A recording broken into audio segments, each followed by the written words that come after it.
मैं फिर कहता हूं कि मीडिया का अपनी टीआरपी के लिए झूठ मूठ में फैलाया गया एक तोड़ मरोड़ करके एक झूठ है कि मैंने ये कहा कि मेरे केवल बेटे शादी कर दो। मैंने लल्लन टॉप को भी कोट किया कि आप बताएं, मैंने दैनिक भास्कर से पूछा, मैंने अंकित अवस्थी का जो एन अकेडमी उससे पूछा, किसी ने कोई जवाब नहीं दिया।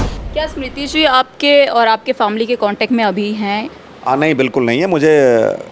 मैंने अपुष्ट सूत्रों से पता चली है कि वो शायद ऑस्ट्रेलिया जा चुकी हैं, लेकिन मैं आधिकारिक तौर पे इसका कुछ भी नहीं कर सकता जब तक कि मुझे पुष्ट सूत्रों से पता न चलता। तमन्ना ज़रूर थी कि मेरे बेटे की शहादत का इतना बड़ा पारितोषिक है, और मैं चूँकि खुद एक एक्स फौजी रहा हूँ, मैं उसकी गरिमा को, उसकी सार्वभौमिकता को समझता हूँ, तो मेरे दिल में भी कसक थी कि मैं हाथ में लेके देखूं। लेकिन चूंकि रिहर्सल में कुछ ऐसी बातें हो गई थी कि मेरा दिल इस चीज़ को गंवारा नहीं किया कि मैं मांगूं, और कदाचित उनको अगर ये नागवार गुजरे तो एक इशू बनेगा। इसलिए अपनी भावनाओं को मैंने काबू किया और केवल दूर से देखा, उसको हाथ में ले करके या बॉक्स को खोल करके देखने का अवसर मुझे नहीं प्राप्त हुआ, जिसका मलाल हमें पूरे जीवन रहेगा। स्मृति जहाँ चाहेगी, मैं बिल्कुल नहीं चाहूँगा कि वो अखंड वैधव्य को जले, 26 साल उम्र है। स्मृति जहाँ चाहेगी, मेरी बेटी भी है और मेरी बहू भी है, और मैं उसमें अंशुमान का अंश देखता हूँ, तो वो जहाँ भी चाहेगी मैं उसकी मर्जी से शादी करूँगा और बड़े धूमधाम से करूँगा। हम दोनों परिवार मिलकर करेंगे, मैं अपने यहाँ से करूँगा। फिर मैंने कहा अगर स्मृति चाहती है कि नहीं वो शादी करेगी लेकिन बाहर नहीं करेगी, तो केवल एक विकल्प बचता था, मेरा पुत्र, क्योंकि ससुर से शादी हो नहीं सकती, जेठ से शादी होती नहीं हमारे हिंदू धर्म में, और कोई दूसरा विकल्प है नहीं। तो मेरा एक ही पुत्र था जो 2 साल से मैं अपने इस दूसरे पुत्र से भी शादी कर दूंगा। जबकि मेरे परिवार के लोग इस चीज़ को बिल्कुल विरोध कर रहे थे कि इस तरह की कभी सोचना भी नहीं, क्योंकि एक बहू अगर एक बाई आई है तो क्या पता दूसरे के साथ भी ऐसी अनहोनी हो जाए। तमाम तरह के लोग आज हमारे साथ जो शख्स बैठे हुए हैं, बहरहाल ये किसी परिचय के मोहताज नहीं है, और ना ही ये कोई नेता है, ना ही अभिनेता है। मैं इनका परिचय कराना चाहूँगी। ये शहीद कैप्टन अंशुमन सिंह के पिताजी हैं, रवि प्रताप सिंह जी हैं। सर, बहुत बहुत स्वागत है आपका। वेलकम। देखिए, मैं इनसे आज जो बातचीत करूंगी, इसमें मैं अंशुमन सिंह जी के बारे में कुछ जानूंगी, कुछ चीज़ें और कुछ इनके फैमिली मैटर्स जो काफ़ी तेज़ी से इस समय सुर्खियाँ बटोरे हुए हैं, इनकी बहू स्मृति को लेकर के, और तमाम सारी चीज़ें इन पर भी इनसे चर्चा करेंगे। सर, शुरू करेंगे अंशुमन जी से। क्या कुछ, क्योंकि आपके बेटे रहे हैं वो और शहीद भी हो चुके हैं, ऐसे में उनकी कुछ यादें, ऐसी कोई बात जो बहुत मेमोरेबल हो, आपको बार बार याद आती हो, ऐसी कोई मैं एक बात जानना चाहूँगी। उनकी सबसे बड़ी मेमोरी में रखने लायक बात है कि जब उनका चयन 2015 में आर्म्ड फोर्सेस मेडिकल कॉलेज के लिए भी हुआ था और IIT के लिए भी हुआ, और JEE एडवांस के तौर पे NIT जालंधर में हुआ, और राजेंद्र आयुर्विज्ञान संस्थान में भी जब एडमिशन हुआ था, तो उनकी माताजी ने कहा था कि मैं चाहूँगी कि तुम जाओ आर्मी में अफसर भी बनो और आर्मी में तुम डॉक्टर बनो। तो वो सारी चीज़ों को छोड़ के, जिनका एडमिशन उनका NIT जालंधर में हो चुका था केमिकल इंजीनियर में, 1 महीना वो पढ़ रहे थे वहाँ से, उन चीज़ों को गिव अप करके, और JEE एडवांस का रिजल्ट आ चुका था जिसमें 18,725 रैंकिंग थी, उनको सीट मिल जाती।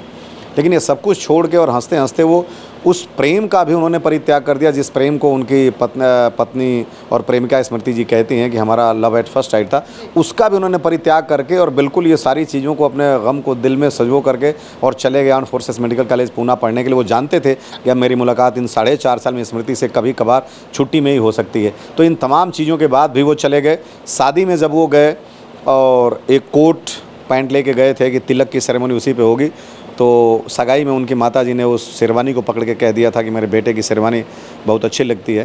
तो उन्होंने पूरे उस शादी के टेन्योर में, उस दौरान उन्होंने उस कोट पैंट को पहना नहीं, वो वापस लौट के आया, और उनके बाल कुछ पके थे बगल में, तो उनकी माताजी ने कहा था कि मेरे बेटे का बाल बहुत सोना लगता है। तो उस पूरे शादी के सेरेमनी में सब कह के हार गए, उन्होंने बाल नहीं रंगा, और दाढ़ी रखे थे, कभी कभार रखने का मौका मिलता था। तो आप देखेंगे कि उनकी सगाई दाढ़ी में हुई थी, और एक हमारे भाई ने ये कहा कि बेटा अभी अपनी दाढ़ी को तुम काट लो, तो बोले अभी आ रहे हैं अंकल, और 1 मिनट के अंदर वो होटल में गए और अपनी दाढ़ी को छील के आ गए।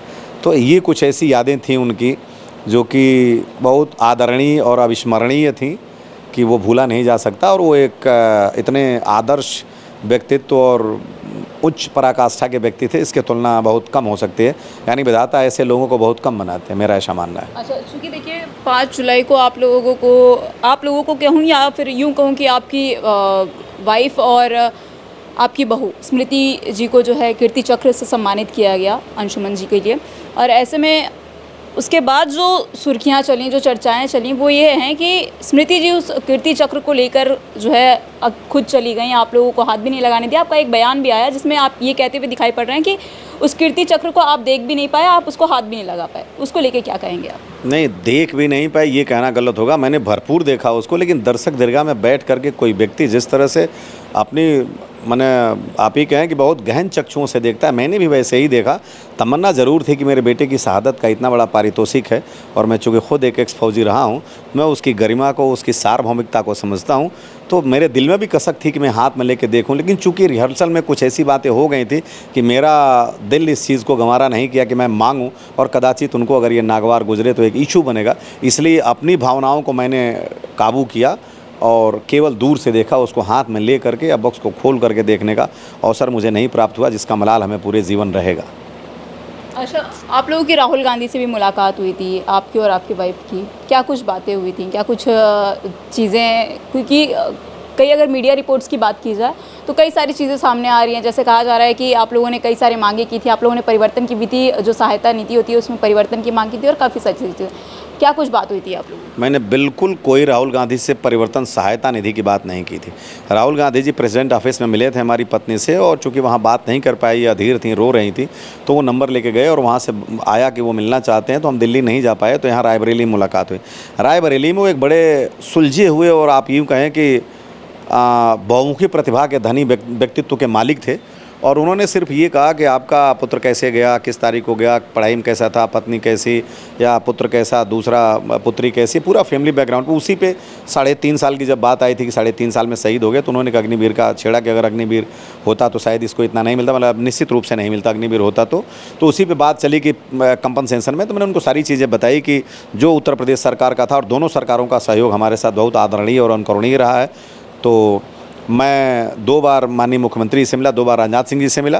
तो जो उत्तर प्रदेश सरकार के नियमावली के अधीन है 70% और 30% के अकॉर्डिंगली, वो 50 लाख की एक्स ग्रेशिया डिस्ट्रीब्यूट हुई थी।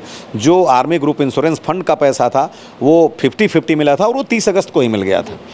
तो पैसे की तो कोई बात नहीं थी। हाँ, निश्चित रूप से इस बीच में जो तमाम लोगों की बातें आई, मैंने आपको बताया बहुत से ऐसे परिवार हैं जो कि जूझ रहे हैं, उनका सिंगल चाइल्ड था, उनको मुखाग्नि देने वाला कोई नहीं है, और सारी चीज़ें उनकी बहू लेके गई, बहू ने दूसरी शादी भी कर ली, वो नौकरी भी कर रही हैं, पेंशन भी ले रहे हैं, मतलब उनको 4-4 लाख तक रुपए भारत सरकार से मिल रहे हैं नौकरी के और पेंशन को मिला के। कुछ ऐसी हैं जो 2-2 लाख रुपये पेंशन पा रही हैं, 1,80,000 करीब। कुछ ऐसी हैं जिनके फ्लैट को मतलब उनके पिता और उनके पति दोनों के नाम से था, और वो फ्लैट उनको दे दिया गया, और वो नौकरी भी करते हैं, और माँ बाप अभी दर दर भटक रहे हैं। इन सब चीज़ों को मैंने कहा कि एक व्यापक परिदृश्य में इसकी चर्चा होनी चाहिए, और इस पर ज़रूर कुछ ऐसा एनओके का, जैसे मेरा एड्रेस चेंज हो गया था, तो मैंने कहा अगर एनओके में ये प्रावधान नहीं होता तो केवल एनओके का रेजिडेंशियल या कम्युनिकेशन एड्रेस चेंज होता, मेरे बेटे का एड्रेस नहीं चेंज होता। तो मैं एनओके के इस निर्धारित मापदंड से बिल्कुल दुखी हूँ, और इसमें परिवर्तन की ज़रूरत है, क्योंकि जब ये बना था, नियम हमेशा बनते हैं परिवर्तन के लिए, तो देश काल समाज और रीत की आवश्यकताओं को देखते हुए कभी भी आप समझती हैं कि कोई भी नियम बनते हैं जो समाज हित में होते हैं। कभी आप ऑर्थोडॉक्स होकर के ये नहीं कह सकते कि ये जो नियम बन गया ये फूल प्रूफ है। कोई नियम अपने आप में फूल प्रूफ नहीं होता। अगर सारे नियम फूल प्रूफ होते तो आप बताइए कि जो बाबा साहब भीमराव अम्बेडकर ने जिस संविधान की संरचना की थी, इसको हमने अंगीकृत किया 26 जनवरी 1950 को, और जिसको बड़े लगभग 2 साल 18 लोग कहते हैं कि महीने और 11 दिन लगभग लगे थे। तो इतनी बैठकों के बाद और इतने विद्वान व्यक्तियों के होने के बाद फिर उसमें परिवर्तन की ज़रूरत कहाँ पड़ गई, और उसमें संशोधन तो तमाम हो गए। हम जहाँ तक समझते हैं करीब 150 के आसपास पहुँचने वाले हैं। तो ये संशोधन तो जब वो बना था तो उन्होंने उनको पूरी समाज की और समाज की समझ थी। वो इतने ना समझ तो थे नहीं, शायद इस भारत के बहुत पढ़े लिखे व्यक्तियों में उनकी गिनती होती है। तो उन चीज़ों का उन्होंने ज़रूर वर्णन किया होता जो आज हम उसको बदल रहे हैं। तो आज समाज की परिस्थितियों को देख करके परिवर्तन हुआ। तो जो एनओके का प्रावधान है, निश्चित रूप से आज की सामाजिक परिवेश को देख करके इसमें परिवर्तन होना चाहिए। और मैंने कहा एक फैमिली पेंशन, तो फैमिली का मतलब होता है जब आपके कम से कम एक बच्चे हों, आपके पति हों या माँ बाप हों। अकेला व्यक्ति कभी फैमिली की परिभाषा में नहीं आता है। आप तमाम, मैं तो आज तक नहीं पढ़ा, नहीं जाना, चाहे वो शास्त्र हो, चाहे वो समाज शास्त्र हो, चाहे वो कोई भी अर्थशास्त्र हो, नीति शास्त्र हो, विज्ञान हो, कहीं भी फैमिली की परिभाषा मैं नहीं समझा कि किसी व्यक्ति पे आती है। व्यक्ति अकेला है और परिवार तब है जब उसमें और लोग जुड़े, चाहे उसका एक ही पुत्र क्यों न जुड़े। तो इस कंडीशन में जो ये फैमिली पेंशन मिलती है, निश्चित रूप से इस पर एक डिस्कशन होना चाहिए कि फैमिली और वाइफ की परिभाषा उसमें क्लैरिफाई होनी चाहिए कि अगर वाइफ केवल एलोन है, जाती हैं, उनकी एक लंबी ज़िंदगी है, उनको जीने के लिए क्या चाहिए, उन माँ बाप के लिए क्या चाहिए। और सबसे बड़ी लड़ाई है वो चक्रा की है, क्योंकि सम्मान हमेशा माता और पिता के पास होना चाहिए, क्योंकि सम्मान अगर सरकार मूल रूप से माता पिता को दे या अगर पत्नी को देती है तो रेप्लिका भी दे। चूंकि माता संयुक्त रूप से उसको ग्रहण करते हैं तो अधिकार भी रखने का संयुक्त रूप से होना चाहिए। या तो उसको टाइम फ्रेम में डिवाइड करना चाहिए, या फिर अगर टाइम फ्रेम में डिवीज़न होता तो मेरे साथ ये बात नहीं आती कि मैं बस्ट पे लगा नहीं पाया। निश्चित रूप से इस पर सरकार को सोचना चाहिए और व्यापक परिवर्तन की ज़रूरत है। यही समाज और आज के समय की मांग है। इसलिए मैं सरकार से गुजारिश करूंगा कि समय की संप्रभुता को समझे और इस मौलिक संरचना में परिवर्तन की ज़रूरत है। क्या स्मृति जी आपके और आपके फैमिली के कांटेक्ट में अभी हैं? नहीं, बिल्कुल नहीं है। मैंने अपुष्ट सूत्रों से पता चली है कि वो शायद ऑस्ट्रेलिया जा चुकी हैं, लेकिन मैं आधिकारिक तौर पे इसका कुछ भी नहीं कर सकता जब तक कि मुझे पुष्ट सूत्रों से पता न चल जाए। आपने कभी उनसे कांटेक्ट नहीं करी कि कीर्ति चक्र को लेकर कि हमें ये दे दीजिए, या फिर आपने उनकी फैमिली से या उनसे कांटेक्ट करने की कभी ऐसी कोशिश की हो? क्योंकि एक खबर और भी वायरल हो रही है जिसमें कई पेपर्स में और तमाम जगहों पर देखने को मिला, आपने भी देखा होगा, कि कहा जा रहा है कि आप जो है चाहते थे कि आपके जो छोटे बेटे हैं यानी कि स्मृति जी के जो देवर हैं उनसे शादी की बात कही जाने की बात है, काफ़ी सुर्खियों में है कि आप नहीं चाहते थे कि आपकी बहू जो है घर से बाहर जाए या फिर कहीं और जाकर के शादी करे। लेकिन आपका एक और वीडियो जो हमने देखा उसमें साफ तौर पर आप ये कहते दिखाई पड़ रहे हैं कि आप जो है सीधा सीधा कह रहे हैं उनके कि अगर स्मृति चाहें, अगर स्मृति के मन में हो तो स्मृति शादी करना चाहे तो वो कहीं भी कर सकती है। अगर वो घर में कहेंगी घर में, अगर वो बाहर चाहें तो बाहर भी कर सकती हैं। क्या कहेंगे इसको लेकर? देखिए, ये विशुद्ध रूप से मीडिया का तोड़ मरोड़ करके अपनी टीआरपी के लिए फैलाया गया एक झूठ है। मैं फिर कहता हूँ कि मीडिया का अपनी टीआरपी के लिए झूठ मूठ में फैलाया गया एक तोड़ मरोड़ करके एक झूठ है कि मैंने ये कहा कि मेरे केवल बेटे शादी कर दो। मैंने ललन टॉप को भी कोट किया कि आप बताएं, मैंने दैनिक भास्कर से पूछा, मैंने अंकित अवस्थी का जो अनअकैडमी उससे पूछा, किसी ने कोई जवाब नहीं दिया। मैंने ये कहा चूँकि ये बात करने का मौजू नहीं था, अभी 20 तारीख को ही जब मेरे बेटे का पार्थिव शरीर नहीं आया था तो मिस्टर राजीव सैनी जो कि राजेश सैनी जी के बड़े भाई हैं वो आए और इन लोगों ने कुछ बात किया 1-1.5 घंटे, और उसके बाद वो स्मृति को कहे कहीं साइन नहीं करना, कहीं तुम कुछ भी नहीं करना। तो वो कुछ लोगों ने सुना। उसके 1-1.5 घंटे बाद स्वयं स्मृति के पिताजी ने ये बात हमारे समक्ष रखी कि अभी तो केवल 26 साल का उम्र है। वो ये जानना चाहते होंगे हमारा मंतव्य कि ये क्या सोचते हैं। तो आप बताएं कि जब उनके पिताजी ने ये बात हमारे समक्ष रखी तो कोई भी पिता या कोई भी समाज का एक सभ्य समाज का प्राणी वही 3 बिंदुओं पे विचार करेगा जो कि सर्वमान्य हो। तो सबसे पहले मैंने कहा कि देखिए, स्मृति जहाँ चाहेगी, मैं बिल्कुल नहीं चाहूँगा कि वो अखंड वैधव्य को जले, 26 साल उम्र है। स्मृति जहाँ चाहेगी, मेरी बेटी भी है और मेरी बहू भी है और मैं उसमें अंशुमान का अंश देखता हूँ, तो वो जहाँ भी चाहेगी मैं उसकी मर्जी से शादी करूँगा और बड़े धूमधाम से करूँगा। हम दोनों परिवार मिलकर करेंगे, मैं अपने यहाँ से करूँगा। फिर मैंने कहा अगर स्मृति चाहती है कि नहीं वो शादी करेगी लेकिन बाहर नहीं करेगी, तो केवल एक विकल्प बचता था मेरा पुत्र, क्योंकि ससुर से शादी हो नहीं सकती, जेठ से शादी होती नहीं हमारे हिंदू धर्म में, और कोई दूसरा विकल्प है नहीं। तो मेरा एक ही पुत्र था जो 2 साल से मैं अपने इस दूसरे पुत्र से भी शादी कर दूंगा। जबकि मेरे परिवार के लोग इस चीज़ को बिल्कुल विरोध कर रहे थे कि इस तरह की कभी सोचना भी नहीं, क्योंकि एक बहू अगर एक बाई आई है तो क्या पता दूसरे के साथ भी ऐसी अनहोनी हो जाए। तमाम तरह के लोग जो रूढ़िवादी परंपरा को मानते हैं ऐसी बातें लोग कर रहे थे, लेकिन उनके विचारों को दरकिनार करके भी मैंने अपना यह मंतव्य रखा जो कि किसी सभ्य समाज का परिचायक है। और मैंने तीसरा शर्त ये रखा कि अगर स्मृति कहती है कि मैं शादी ही नहीं करूंगी, जो कि बिल्कुल मैं नहीं मानूंगा, तो क्योंकि स्मृति का निर्णय तो सर्वमान्य है, तो उस अवस्था में मैं अपने पुत्र से जो भी पुत्र या पुत्री पैदा होगी उनकी आंचल में दूंगा और उसका नाम जो पुत्र का रखा जाएगा, पुत्री का, वो अंशुमान सिंह होगा। पूरी प्रॉपर्टी पासान की जाएगी और वो हमारे घर की बड़ी बहू महारानी बनकर रहेंगी। एक भी मेरा इंटरव्यू आप दिखा दीजिए जहां मैंने कहा हो कि नहीं मैं उनको और रखना चाहता था, अपने बेटे से शादी करना चाहता था, या वो सब कुछ लेकर के भाग गई या मुझे पैसा नहीं मिला। एक भी इंटरव्यू कोई भी चैनल दिखाए, ये चैनल वाले अपनी टीआरपी के लिए उतने ही को आधी लाइन को तोड़ मरोड़ के पेश कर रहे हैं। और बात करने की हमने बहुत कोशिश की, 7 फरवरी को हमने बात करने की कोशिश की, उन्होंने बात नहीं की। हमारी बेटी बात करने की कोशिश की, वहाँ उनके पिताजी से मैंने बात किया।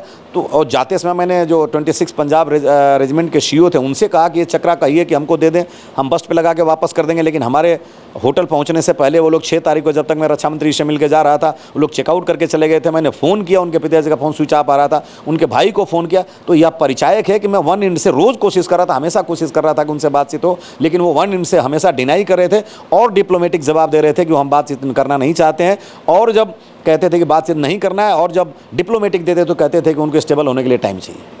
कीर्ति जी को सॉरी अरे उनके स्मृति। पिताजी को और स्मृति जी को, और उनके पिताजी ये कहते थे कि स्मृति को टाइम चाहिए बस।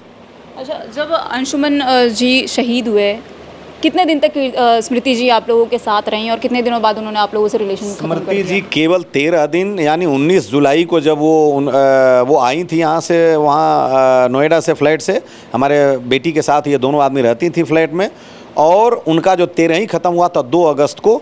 तो जो आप कच्चा खाना जिसको कहते हैं, जिसको मतलब अगले दिन जो भतवान शब्द कहते हैं भोजपुरी में, वो चल रहा था। उसी समय रात को करीब 9-10 बजे 8 बजे वो निकल गई थी, और 3 अगस्त के बाद वो हमारा घर छोड़ गए।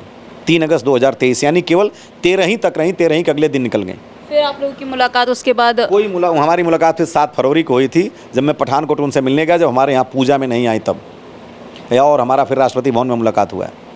तो उस समय क्या कुछ बातचीत हुई? आपने कभी उन्होंने नहीं कहा आपसे कि पापा मैं आपके घर चलना चाहती हूँ, या आपने नहीं कहा, या फिर मैम ने कभी ये? उन्होंने तो कोई शब्द नहीं कहा। हमने उनको ये कहा, उनके पिताजी को बैठी थी, कि आप ऐसा करें कि ये जो चक्र है, आप जितना पैसा मिला है आप ले लें, और पैसे से मुझे कोई लेना देना नहीं, ये सम्मान इनकी माता जी को ग्रहण करने दें। मैंने जो पठानकोट में कहा था, उन्होंने कहा कि ये जो सरकार का निर्धारित मापदंड है, नियम के अनुसार हम अपने अधिकार को नहीं छोड़ेंगे, हम अपने अधिकार को क्यों छोड़ें। हमने कहा तो आप क्या केवल पत्नी का ही 5 महीने में अधिकार होता है, माँ बाप का कोई अधिकार नहीं जो माँ 9 महीने पेट में पालती है?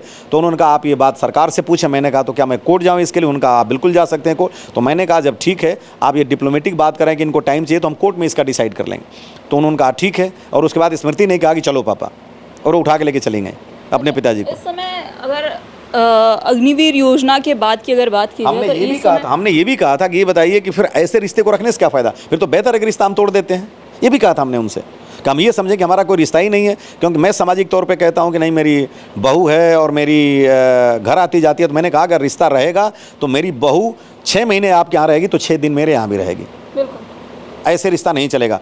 6 दिन में एक बार जरूर बात करेगी, हमसे ना बात करे, अपनी सास से बात करे, लेकिन उसको कम से कम कम्युनिकेशन एस्टेब्लिश करना पड़ेगा। ये मैंने शर्त रखी थी कि रिश्ता तभी चलेगा कि कम से कम 6 महीने आपके यहाँ रहती है, तो 6 दिन भी या 6 घंटे हमारे यहाँ करके रहे, और बातचीत का सिलसिला चलना चाहिए। अच्छा, आजकल ज़्यादातर ये देखने को मिल रहा है कि जब आर्मी से कोई भी शहीद हो जाता है, जैसे अंशुमन जी को ही आप देख लीजिए, कि जब कोई शहीद हो जाता है उसके बाद पेरेंट्स को दर्जा ना दे करके, वो सम्मान ना दे करके उनकी वाइफ को दिया जाता है अगर वो मैरिड होते हैं। तो जैसा कि आपने बताया कि 5 महीने ही हुए थे और तमाम सारी चीज़ें, तमाम सारी ये घटनाएं हो गई। तो क्या ऐसे में सरकार को कोई परिवर्तन लाना चाहिए इन नियमों में, जिस तरीके से ये रूल्स बनाए गए हैं कि माँ बाप को सम्मान ना दे करके बीवियों को सम्मान दिया जाता है? जैसे कीर्ति चक्र दिया गया स्मृति जी को, और वो लेकर के चली गई, जिसकी मांग आप लोग कर रहे हैं कि वो आपके पास होना चाहिए। तो ऐसे तमाम ऐसे परिवार हैं, ऐसे तमाम शहीद परिवार हैं जिनके घरों पर ये चीज़ें होती हैं, ये इंसिडेंट्स होते रहते हैं। इसमें क्या कुछ परिवर्तन लाना चाहिए, क्या कुछ बदलाव लाना चाहिए? देखिए, इसमें बिल्कुल परिवर्तन होना चाहिए, और समाज के जो निर्धारित मापदंड हैं वो बायस्ड हैं।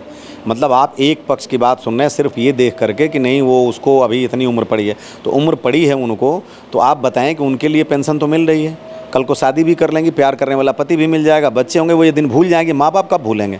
हम तो मौत के जितने दिन करीब जाएंगे, वो सारे माँ बाप वो अपने बेटे की याद को और ज़्यादा उनको दुखी पाएंगे। तो इस परिवेश में, इस नियम में परिवर्तन निश्चित रूप से होना चाहिए। और कोई भी नियम, जैसा मैंने पहले कहा कि फूल प्रूफ नहीं होता है। समाज के निर्धारित मापदंड और समाज की आवश्यकताओं को पूर्ण करने के लिए नियम बनते हैं, तो ये नियम जरूर बनना चाहिए। और एनओके में बहुत कंस्ट्रक्टिव रिफॉर्म की ज़रूरत है कि जिससे मेरे जैसा व्यक्ति जिसका पता भी छीन, अब मान लीजिए उदाहरण के तौर पर कि आज अगर भारतीय सेना को कोई संपर्क स्थापित करना हो स्मृति जी से, तो वो एक चिट्ठी देगी, तो वो चिट्ठी जाएगा उनके एनओके के एड्रेस पे वहाँ, तो वो उनके पिताजी और उनके माताजी उसको खोलेंगे या उसको भेजेंगे ऑस्ट्रेलिया। डायरेक्ट तो कोई बात नहीं हुआ, तो उनको अगर अपने घर पे रहना था तब चेंज कराएं, तो ऑस्ट्रेलिया जा रहे हैं, तो उनको अब ऑस्ट्रेलिया चेंज करा लेना चाहिए। तो वो जो चीज़ें हमको भी पता चलनी चाहिए, वो पहले सास ससुर के पास आएंगी तब जाएंगे स्मृति जी के। तो क्या मेरा बेटा सास ससुर के पास चला गया, या किसी भी व्यक्ति का बेटा सास ससुर के पास चला जाता है? स्मृति जो चली गई ऑस्ट्रेलिया जैसा सुनने में आ रहा है, तो फिर उस एड्रेस का क्या हुआ? आज सरकार, अगर किसी के पास मेरा व्यक्तिगत नंबर होगा, सरकार या जो सेना, तभी तो हमसे संपर्क करेगी। आधिकारिक रूप से तो सारा संपर्क हमारा टूट गया सेना का और उनका। क्या लेना, क्या देना, क्या बातें, क्या सम्मान, कहाँ आना, कहाँ जाना। तो मैंने कोई भी व्यक्ति पढ़ा लिखा करके डॉक्टर बनाया, बेटे को भेजा था शहादत के लिए, मैं जानता था कि इसमें शहादत होती है, नहीं तो मेरा बेटा अगर मैं IIT में भेजता तो आज IAS होता, इतनी प्रतिभा थी उसमें। लेकिन ये सब कुछ सोचने के बाद मैंने उसको भेजा शहादत देने के लिए, और उसकी शहादत पे हमने गर्व महसूस किया, और उस गर्व का प्रतीक भी हमारे पास नहीं। मेरे बेटे की पहचान नहीं, और आप कहते हैं कि इसमें चेंज नहीं होना चाहिए। तमाम लोग कहते हैं इसमें चेंज होने की ज़रूरत नहीं है। मैं उनसे पूछना चाहता हूँ कि ज़रा वो इसको बताएं कि वो एक पिता के तौर पे अपने आप को रख के देखें। केवल जो है पत्नी का दर्द, वो NCW के वो कह रही थी कि नहीं वो उनके पास पहाड़ सी ज़िंदगी है, निश्चित रूप से। लेकिन क्या महिला की श्रेणी में केवल पत्नी आती है, माता महिला नहीं होती हैं? एक उस पत्नी की दर्द तो सब देख रहे हैं कि माता की बेबसी और माता का गम कोई नहीं देख रहा है। एक महिला ही तो बेटी होती है, पत्नी होती है, माँ होती है, बहू होती है और सास भी बनती है। तो उन तमाम परिस्थितियों को गौर करके देखें कि क्या है, और निश्चित रूप से बहुत व्यापक परिवर्तन की ज़रूरत है, और मैं इसमें बहुत पुरजोर मांग कर रहा हूं, और मैं जीवन के अंतिम चरण तक करता रहूंगा। अच्छा, अग्निवीर को कैसे आप देख रहे हैं? क्योंकि अग्निवीर में भी देखिए शहीद का दर्जा दिए जाने की बात जो है नकारी गई है, और कहा जा रहा है कि जो भी व्यक्ति अगर उस समय शहीद हो जाता है तो उसको शहीद का दर्जा नहीं दिया जाएगा। ऐसे में क्या कहेंगे उसको लेकर के आप? वो आप देखिए, गोली सही है या गलत है? मैं देखिए सही और गलत के परिदृश्य में पहले नहीं जाऊंगा।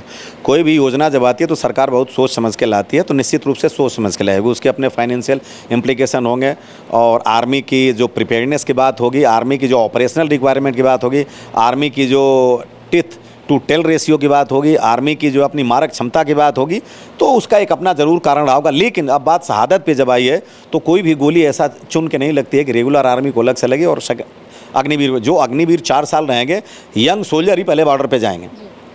ठीक है, जैसा लोग कह रहे हैं कि हमारे पास बॉर्डर में जाने के लिए वो 32 साल की लड़ाई की उम्र रह गई है तो लोग नहीं जा पाएंगे, तो पहाड़ों पे यही जाएंगे। जो पहाड़ पे जाएगा उतनी ही मरने की संभावना उसकी सबसे ज़्यादा है। आप बताइए, एक IPS एसोसिएशन या IS जिनको हार्डशिप एंड रिस्क अलाउंस दिया जाता है, वो अपने बेसिक पे का लगभग 30% पाता, अगर मैं गलत नहीं हूँ तो। और वो बैठा होगा कोई जम्मू में व्यक्ति, वो बैठा होगा कोई श्रीनगर में DM के तौर पे, और उनको अगर मिल जाती है तो वो 30% लेते हैं। और जो एक्सट्रीम बॉर्डर पे बैठा है आर्मी का, वो लेफ्टिनेंट जनरल साहब हैं, तो उनको कहा जाता है आप एक स्पेस पे कितना रुपया पाएंगे। तो जो लाल फीताशाही कोई नियम बनाती है, सोच समझ के बनाए। और आज जो ये अग्निवीर, मान लीजिए अगर यही इजाज़त शहीद होंगे जो 4 साल की उम्र में होंगे, और उसमें उनकी शादी भी नहीं हुई होगी, तो उनके माँ बाप का मान लीजिए एलोन चाइल्ड होगा, माँ बाप बुढ़ापे के तौर पे जा रहे हैं, जो कुछ पैसा मिलेगा वो मान लीजिए कि उनके लिए क्या जो रुपया लोग कह रहे हैं जो इंश्योरेंस का और इसमें आ रहा है, उनकी ज़िंदगी चल जाएगी, बेटा लौट आएगा। उनको मेडिकल, एक उनको कोई बड़ी बीमारी हो गई, सारा पैसा ख़त्म हो गया। एक बीमारी कोई हो गई, कैंसर हो गया, उनके माँ बाप किसी को पैसा गया, 1-8 लाख रुपया लग गया, ख़त्म हो गया वो। अब तो माँ बीमार होगी तो क्या होगा? तो अग्निवीर में मैं ये नहीं कहता कि बहुत से इसमें विचार करके, और वो उन लोगों को पैरामिलिट्री फोर्स में, राज्य सरकार के पुलिस में एक ट्रेंड सोल्जर आएंगे, बहुत से मॉडर्न और सोफिस्टिकेटेड इक्विपमेंट होते हैं जिनकी ऑपरेशन के लिए एक ट्रेनिंग की ज़रूरत होती है। तो इस पर विचार करके, और हम कितना अग्निवीर पे खर्च कर रहे हैं उनको ट्रेन करने में, और कितना हम उनसे पा रहे हैं, इसके समानुपात में बातचीत करके, और इस पर भी बहुत व्यापक परिवर्तन की ज़रूरत है। मेरा ऐसा व्यक्तिगत तौर पर मानना है, कोई राजनीतिक या कोई दूसरी बात नहीं है इसमें। बहुत बहुत धन्यवाद। वेलकम। तो आप थे हमारे साथ अंशुमन जी के पिताजी रवि प्रताप सिंह जी, जिन्होंने तमाम मुद्दों पर चर्चा किया। और साथ ही आपको बता दूं कि इस समय जो तमाम सारी सुर्खियां चल रही हैं, जो तमाम सारी बातचीत चल रही हैं, ये कि अंशुमन सिंह की परिवार को लेकर के और स्मृति जो इनकी बहू हैं उनको लेकर के, इन पर उन्होंने साफ तौर पर जो बातें कही जा रही थी कि स्मृति जो पैसे मिले थे और जो कीर्ति चक्र मिला था उसको लेकर के भाग गई हैं, और तमाम सारी चीज़ें इन पर इन्होंने खुलकर बात की। आपकी क्या राय है इस खबर पर लेकर, हमें कमेंट सेक्शन में कमेंट करके ज़रूर बताइएगा। ऐसी तमाम खबरें आप तक लाते रहेंगे। बने रहिए हमारे साथ न्यूज़ नाउ भारतवर्ष के साथ।